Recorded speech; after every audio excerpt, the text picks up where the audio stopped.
Besan Burfi, which is actually almost like a fudge made out of chickpea flour and some condensed milk. For this recipe, you will need half a can of condensed milk. I used a 14-ounce can and I used half of it. Some powdered sugar, about 2 to 4 tablespoons of powdered sugar, depending on how sweet you want it.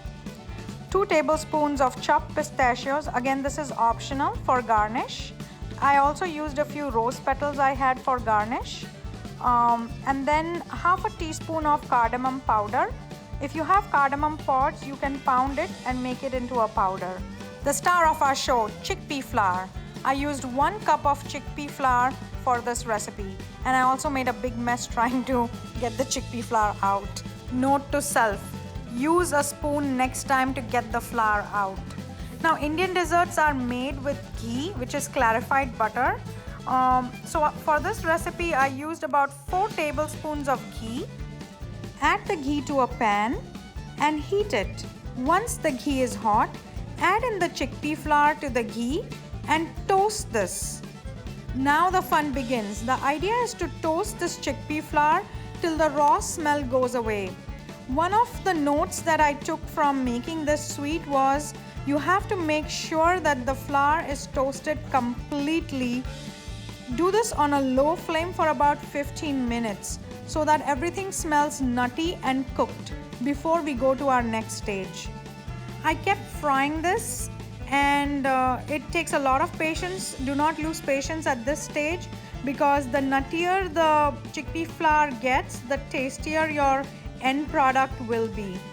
It should look like sand towards the end, the texture and the color. It should be a nice golden brown and have this nutty cooked smell to it. As you're frying this, add half a teaspoon of your cardamom powder to this so that it toasts along with the chickpea flour. After about 15 minutes, taste it to see that it doesn't taste raw or uncooked. You can fry it for a little bit more time if you think it needs it.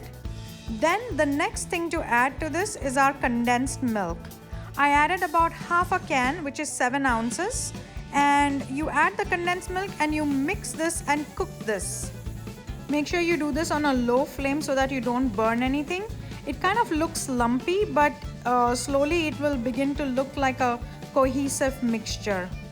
Keep cooking this for about 3 to 4 minutes on a low flame.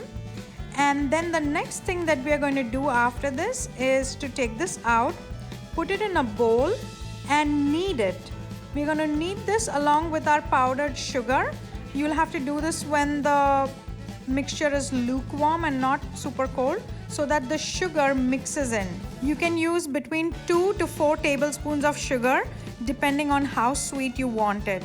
I used about 2 tablespoons because I didn't want it too cloyingly sweet. I also tasted it at different stages to see how sweet this was getting.